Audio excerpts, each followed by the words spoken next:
Sebelumnya, Om Swastiastu. Perkenalkan, nama saya Sri Beta Handayani. Saya dari Prodi Pendidikan Agama Hindu dengan NIM 2200043. Video ini saya buat untuk memenuhi tugas dari mata kuliah Panaturan.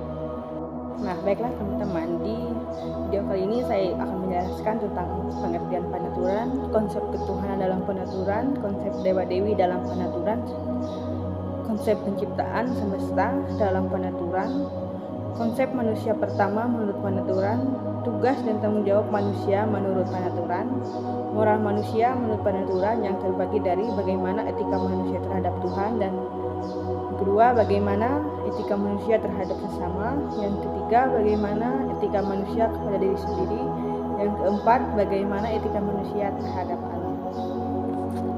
Nah, baiklah teman-teman, di sini saya akan menjelaskan tentang apa itu pengertian kitab suci Panaturan. Nah, Panaturan ini adalah sebuah kitab suci agama Hindu yang memuat tentang ajaran dan pedoman kehidupan agama Hindu Keharingan di Kalimantan Tengah. Kitab Panaturan ini terdiri dari 63 pasal dan 2951 ayat. Nah, kata Panaturan ini berasal dari bahasa Sangiang atau bahasa Dayakono dengan akar kata naturan yang berarti tutur atau silsilah. Kemudian mendapat prefiks pa yang berarti menjadi kata Panaturan. Kata Panaturan berarti menuturkan atau mensilsilahkan tutur atau istilah tentang penciptaan para sangyang, raja, kamelu, nyai, alam semesta beserta isi termasuk manusia. Baiklah teman-teman, di sini saya akan menjelaskan tentang bagaimana itu konsep ketuhanan dalam Panaturan.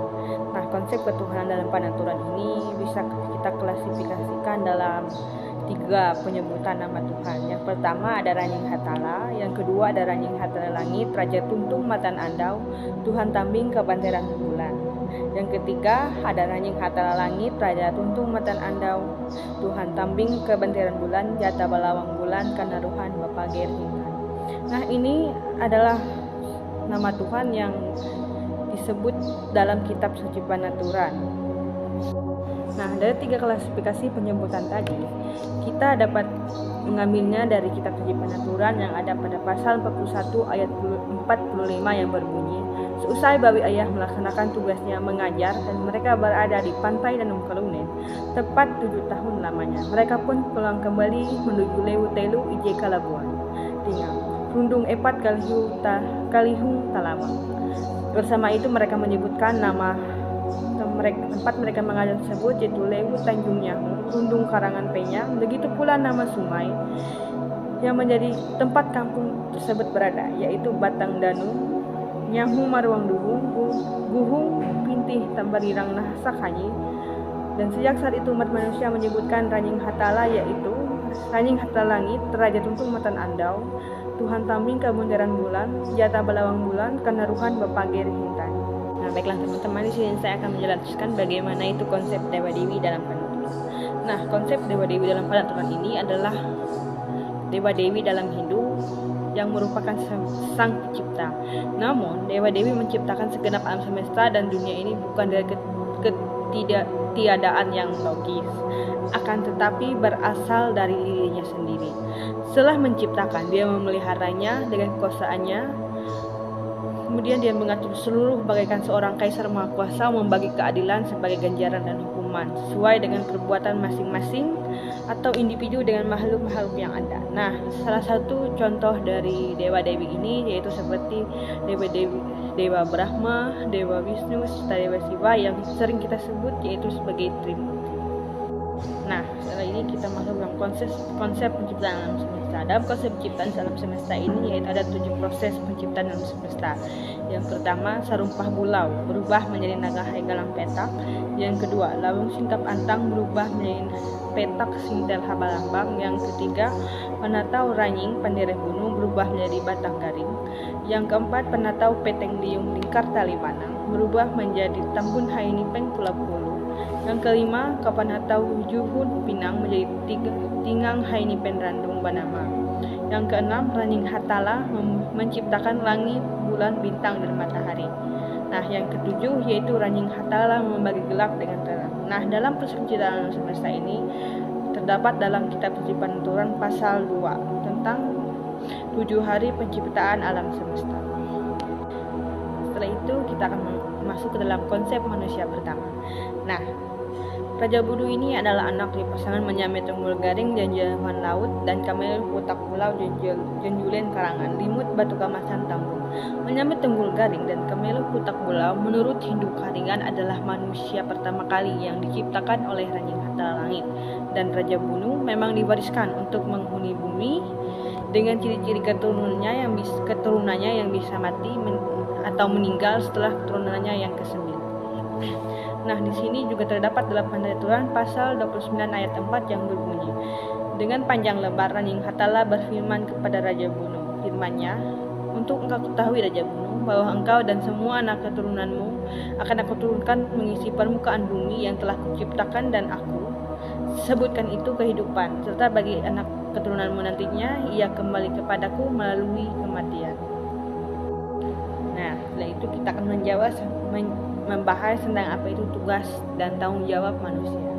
Tugas dan tanggung jawab manusia dapat kita ambil dari contohnya pelaksanaan upacara tiwah. Dapat kita kaji melalui nilai tanggung jawab moral, bahwa upacara tiwah adalah merupakan satu kewajiban yang harus kita lakukan. Apabila kita tidak mau mendapat kesialan, musibah yang silih berganti dalam kehidupan kita, pali atau pantangan yang ditimbulkan oleh kematian keluarga merupakan kewajiban kita untuk segera melepaskannya. Tanggung jawab moral ini yang harus kita selesaikan secara bersama-sama melalui upacara tiwah, sesuai dengan yang telah difirmankan Ranjing Hatala Langit dalam kitab suci Panaturan. Dalam Panaturan, pasal yang membahas tentang tugas dan tanggung jawab manusia dapat kita ambil di pasal 32 ayat 5 yang berbunyi, sekarang aku menetapkan untukmu Raja Bulu beserta dengan seluruh keturunanmu tentang bagaimana tata caranya keturunanmu kembali kepadaku, yaitu nanti ada keturunan saudara kandungmu yaitu Raja Sangen dan Raja Sangyang yang akan melaksanakan dan membawa mereka melalui jalannya datang daripada aku, begitu pula mereka akan kembali kepadaku. Nah, setelah itu kita akan membahas tentang bagaimana itu moralitas manusia menurut Panaturan. Yang pertama yaitu bagaimana etika manusia terhadap Tuhan. Nah, menurut kitab suci Panaturan, etika manusia terhadap Tuhan sangatlah penting. Manusia yaitu diharapkan dapat menghormati dan merendahkan diri serta senantiasa sembahyang atau memuja Tuhan yang dianggap sebagai pencipta alam semesta dengan segala isinya. Yang kedua yaitu bagaimana etika manusia kepada sesama. Nah, menurut Panaturan terdapat sejumlah prinsip etika manusia terhadap sesama yang harus diikuti. Nah, prinsip-prinsip ini mencakup kasih sayang kepada sesama, serta bagaimana toleransi kita kepada sesama, menjaga damai kepada sesama manusia, dan serta menghormati kita sama manusia dengan menghormati hak asasi manusia. Nah, dalam Panaturan yaitu terdapat di pasal 41 ayat 40 yang berbunyi, setelah itu bawi ayah menasihati, mengajar anak Raja Bulu mulai dari tata cara berbicara, bertingkah laku, sopan santun, tata cara bertamu, ke tempat keluarga, semuanya harus memakai tingkah laku yang baik. Nah, setelah itu yang ketiga kita akan membahas tentang bagaimana etika manusia kepada diri sendiri. Nah, dalam keseluruhan, etika manusia terhadap diri sendiri menurut kitab suci Panaturan melibatkan bagaimana menghormati dan menghargai diri sendiri, bertanggung jawab atas tindakan dan keputusan yang diambil oleh diri sendiri, hidup dalam keadilan dan kebenaran, mengembangkan nilai-nilai kepribadian positif, menjaga kesehatan dan keseimbangan dalam hidup. Yang keempat yaitu bagaimana etika manusia terhadap alam. Bagaimana etika manusia terhadap alam yaitu pentingnya manusia untuk hidup seimbang dengan alam dan menghormati segala bentuk kehidupan. Dalam pandangan Tuhan, manusia adalah bagian dari alam yang memiliki tanggung jawab besar untuk menjaga kelestarian.